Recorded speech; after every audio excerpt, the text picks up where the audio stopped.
just ask? Good morning, I'm Anna Morell from Canterbury CLP. I'd like to raise a question about the CAC report saying that conference venues are fully accessible and conference is accessible for all. This year I found a number of points of inaccessibility, not limited to the refusal of service dogs who are not part of an official training scheme or registered, which is in direct breach of EHRC guidance, which was refreshed last month, and the Equality Act. Lifts breaking down, leaving disabled people stranded in them or on the wrong floors. I've been stuck in one for nearly an hour with 2 other disabled people with impaired mobility. A lack of delivery of alternative format documentation to enable people to read things through before conference. I still haven't received my CAC report this morning in large print. Last-minute changes in timings which don't allow disabled people to get to aspects of conference in time. An almost complete lack of meaningful signage around and between the venues. Virtually no adjustments for people with mental health distress or neurodiverse conditions. I've heard from delegates, parliamentarians and journalists that they have struggled with aspects of access in relation to these. Inaccessible doors everywhere that disabled people cannot open without assistance. Inaccessible toilets everywhere. And I would ask the CAC why they're not engaging with access professionals and disabled leaders within the party who have a deep knowledge of access to transform access at conference so that it is accessible to all of us. Disabled people make up 21% of this population. A third of us in the deep poverty cohort are disabled, and we need a place at conference where our voices can be represented. I would also ask if the CAC has received full training in disability and access, and given disabled people make up that number of people, why we are still being failed on access to this conference.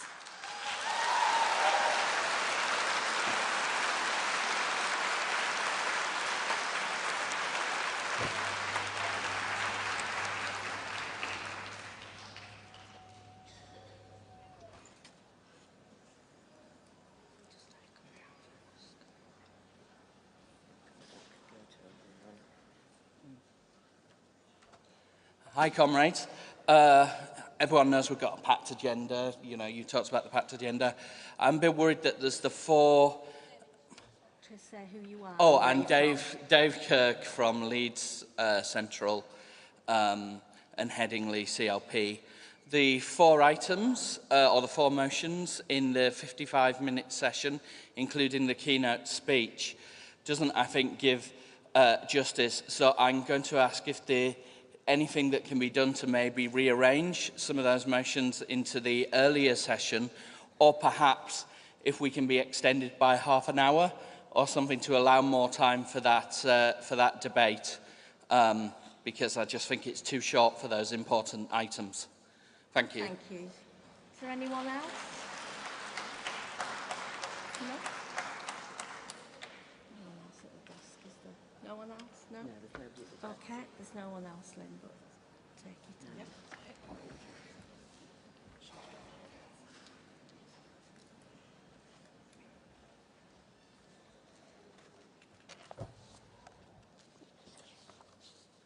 Okay, thank you, Anna. First, I would say that we work hard to ensure conference is accessible as possible for all delegates, and Katrina Money, who's on the CAC, is working closely with our accessibility stewards and the staff from Disability Labour to find a solution to any issues. We did receive your email yesterday, and can I invite Anna to come up and see the CAC later this morning so we can get a full picture of what the problems are, so that we can try and resolve them, if not this year, certainly for next year. In terms of Dave, we've got a really packed agenda, and unfortunately we've had a lot of motions that we've had to cram into 2 days. It is very unfortunate. I do appreciate that it can be frustrating, but you know, we have to allow time for set speeches on the agenda, such as the leader's speech. We will try and do everything we can to give as much time as we can to debates, but it is a very packed agenda. Thank you. Thank you, Lynn.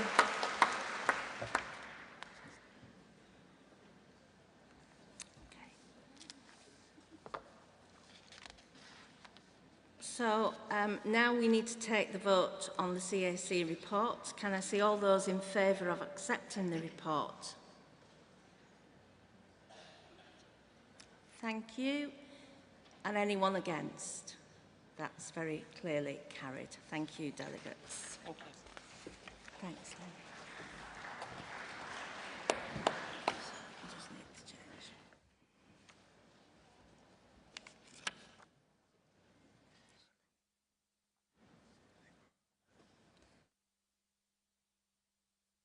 So we're now just awaiting for Yvette to join us. And here she is.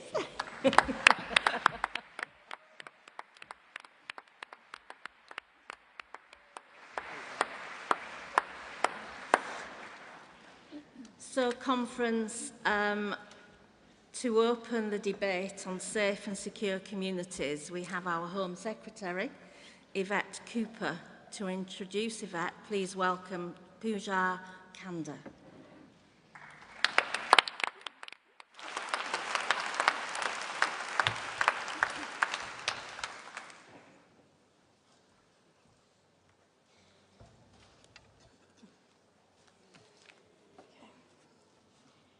Good morning, conference. I'm Pooja Kanda, and I'm here today to tell you about my son, Ronan. Ronan was a kind, humble, loving, and a happy child. He was every mother's dream son. I will always be so proud of the man he was becoming. He was just 16 years old and had just completed his GCSEs when his life was snatched away from him. On 29th of June 2022, my son was murdered in a senseless case of mistaken identity just a few meters away from our home in Wolverhampton. The boy responsible for taking my son's life was just 16 years old himself. He pierced a 20-inch sword 17 centimeters deep, which went straight through my son's heart in a matter of seconds. In fact, that very same morning, my son's killer collected the murder weapon from his local post office after ordering it online using his mother's ID and bank card. The markings on the package were ignored. ID checks were not made, and it was later revealed that my son's killer had successfully ordered 25 plus deadly weapons online. No questions asked. There was no duty or care taken by anyone involved. Knife crime is terrifying communities and destroying families like mine. Too many mothers get the devastating news that I got, telling you that your child has been stabbed to death and is not coming back. In that moment, your entire existence changes forever. Before the election, Keir Starmer and Yvette Cooper made it their mission to halve knife crime in a decade and save other young lives. Now in government, they invited me and other families affected by knife crime to Downing Street to form a new coalition to help drive forward this mission. Since losing my son, my family and I have channeled our grief into the Justice for Ronan Kanda campaign.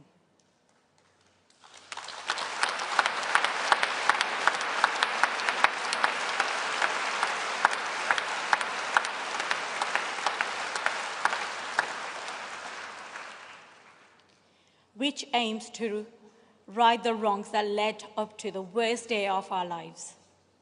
For us, this starts with a ban on the deadly ninja sword that was used to attack my son.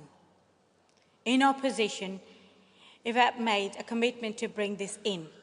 And now, in government, she has committed to doing just that.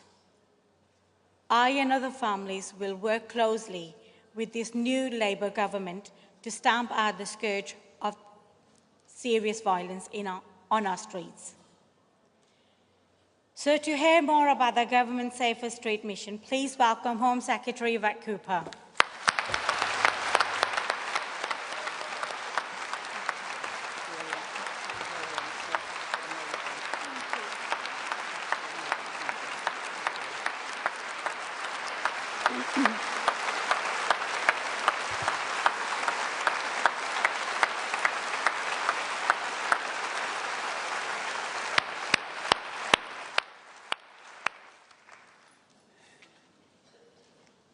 Pooja, thank you.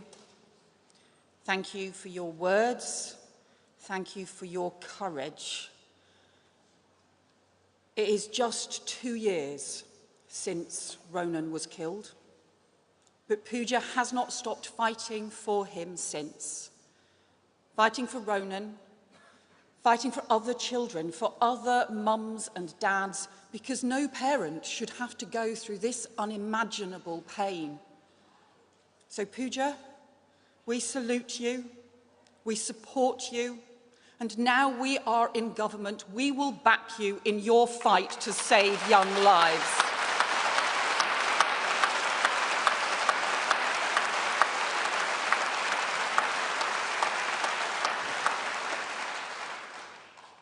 Ronan's teenage killers ordered the ninja sword online. No checks, no questions asked. Lethal weapons put straight in the hands of children. So this Labour government will bring in new laws to crack down on dangerous online sales and the gangs who draw children in, alongside new youth hubs to steer young people away from violence, a teenage sure start to build hope in the future.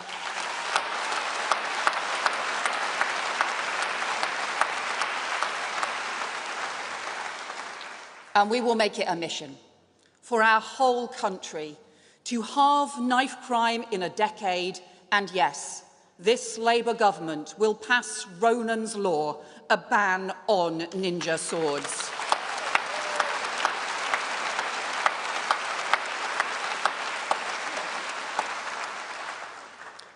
This Labour government will.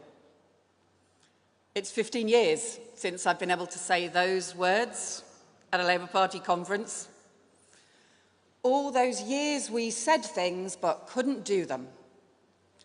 So don't let anyone tell you that politics doesn't matter, because 6 months ago, our party tried to ban ninja swords, but we didn't have enough MPs to win that vote. Because of the election, because of the change you campaigned for, now we do.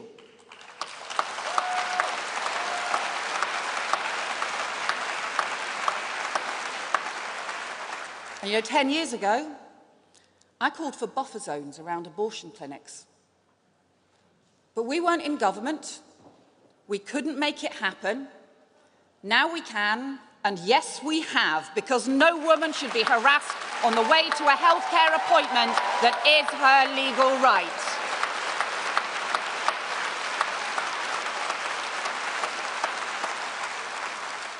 It can be hard to trust in change when things have felt so tough for so long.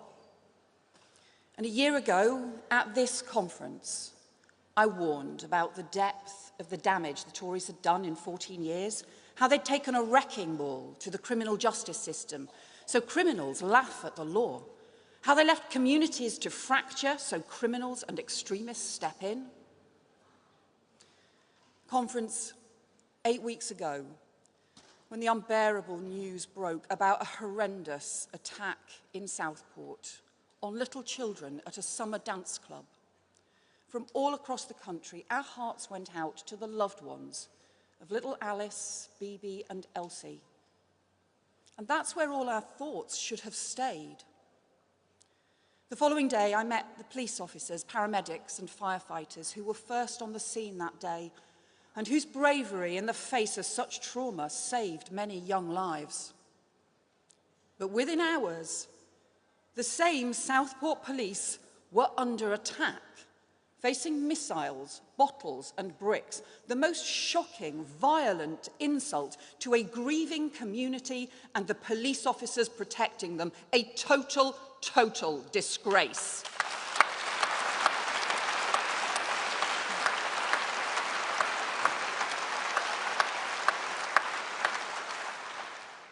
And you know, then in copycat violence over the following days, stirred up from a safe distance by the grifters and the agitators online, we saw looting of shops, attacks on mosques, a citizens' advice bureau torched, an asylum hotel set alight, and people targeted on the streets of Britain because of the colour of their skin.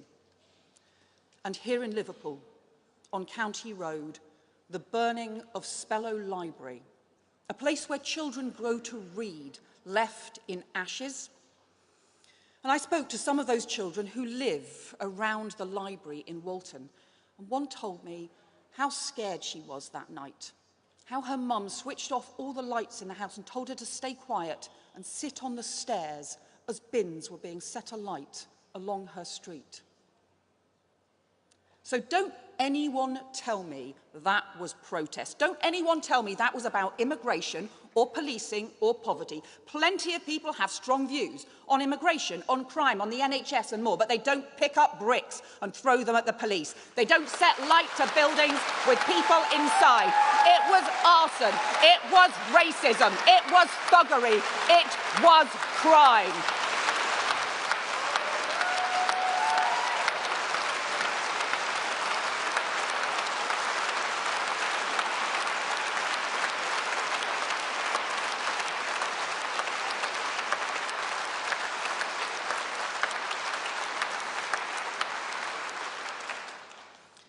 And you know it happened because criminals thought they would get away with it.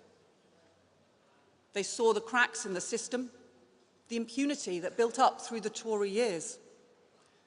And when they decided to run riot those early August days, they thought no one would stop them.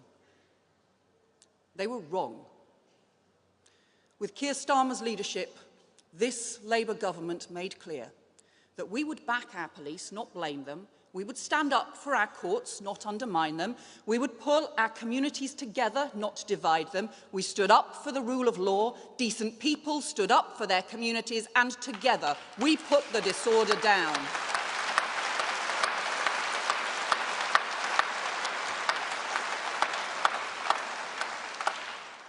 But I'll be honest, I've been shocked by the response from some of those in political parties on the right who once claimed to care about law and order. After rioters attacked the police, they should have given full-throated backing to our brave officers. Instead, too often we've seen them undermine the integrity and authority of the police, even making excuses for the mob.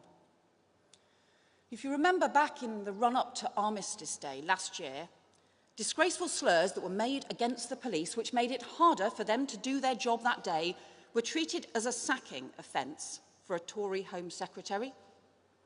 A year on, those same slurs have become an article of faith for every Tory leadership contender. It is shameful what that party has become.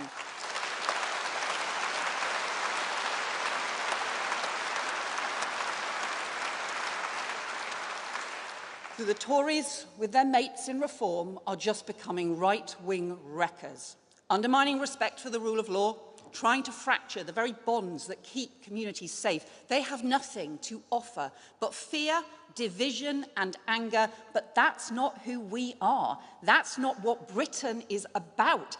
Our country has always championed respect and the rule of law, and that is what this Labour Party will always stand up for. The party of law and order, now a government of law and order once more.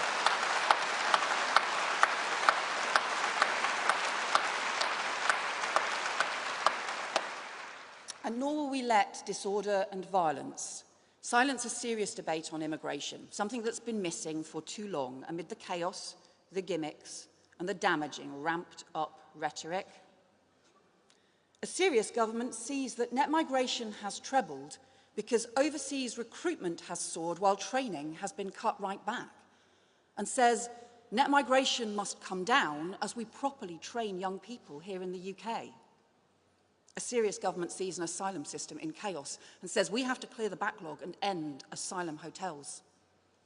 And a serious government looks at the criminal gangs who are profiting from undermining our border security while women and children are crushed to death in crowded, flimsy, small boats, and says the gangs have got away with it for too long. We will not stand for this vile trade in human lives.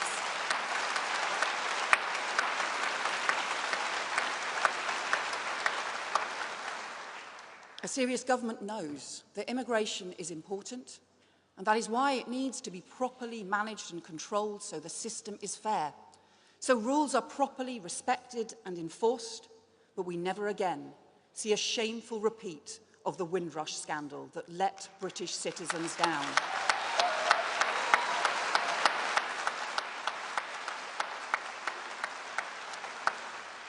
So in 3 months, we've set up the Border Security Command, launched new investment in covert operations, high-tech investigations to go after the gangs, with proper enforcement and returns.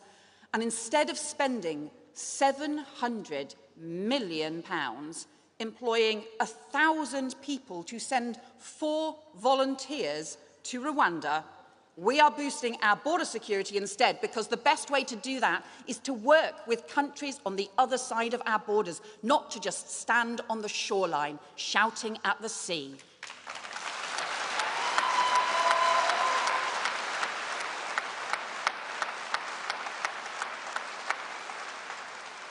So from our border security to our national security, combating changing terror, state and cyber threats, to the security and the safety of our local streets. We know that security is the bedrock on which communities can come together, and on which all the opportunities Labour has always fought for are built. You don't get social justice if you don't have justice, and respect is the very foundation of our democracy, and those Labour values are at the heart of all we do. And they're at the heart of our mission for safer streets, where across the country, where for too long, rising town centre and street crime have been driving people away from our high streets, corroding the fabric of our communities. So this Labour government will bring in new powers on antisocial behaviour, shoplifting and off-road bikes, and we will put neighbourhood police back in our communities and back on the beat.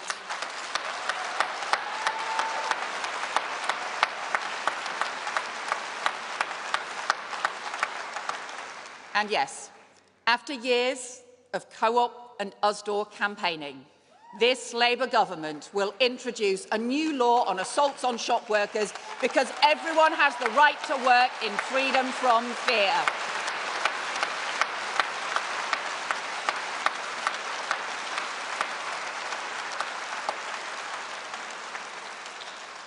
And you know, conference, it's so long overdue. At long last, this government will treat violence against women and girls as the national emergency it really is.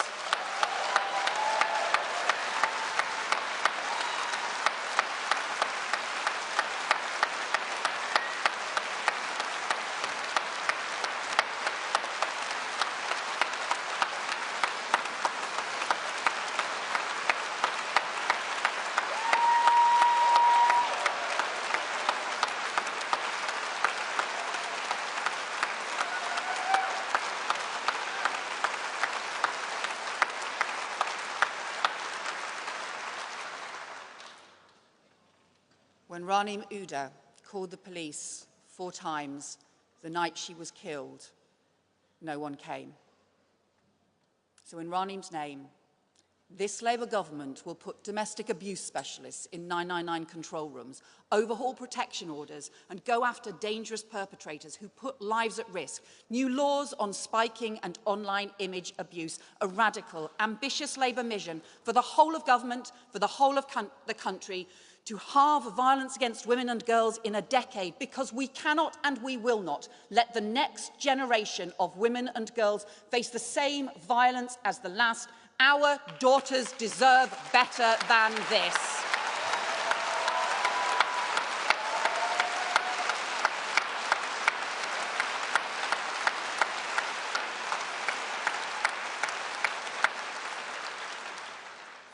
And why do we do all this? For the same reason that communities came together here in Liverpool and across the country to clear up the damage that rioters had done, to rebuild the broken mosque wall in Southport, to find a new citizens' advice centre in Sunderland, to clean up the streets, because the simple belief that we all share is this: our streets do not belong to the gangs, yobs and thieves. Our streets do not belong to the racists, extremists and thugs. And our streets will never belong to the stalkers, abusers or rapists. The streets belong to us all, and it is time to take them back.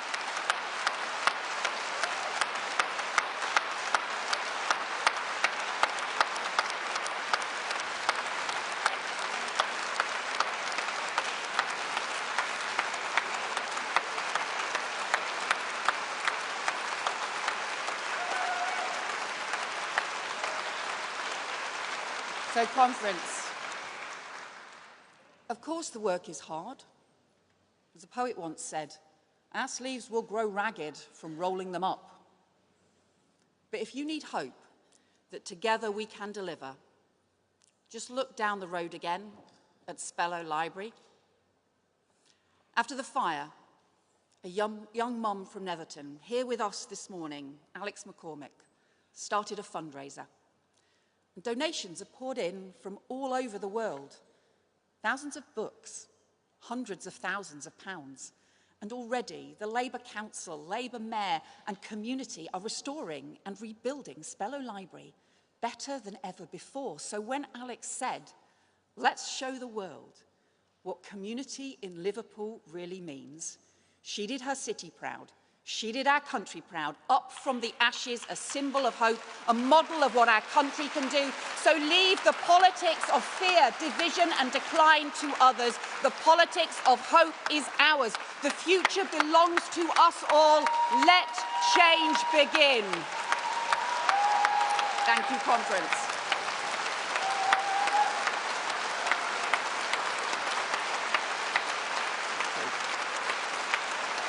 Thank you.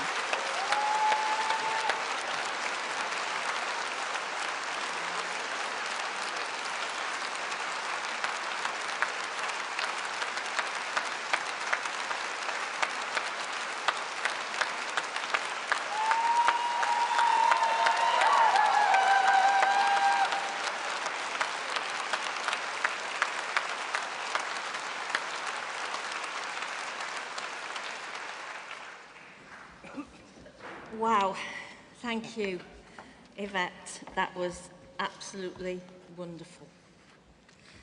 So, conference, we now move to 3 composite motions, which the first of which is to be moved by Usdaw and then seconded by Aslef. Do you want to make your way to the desk? Thanks, Paddy.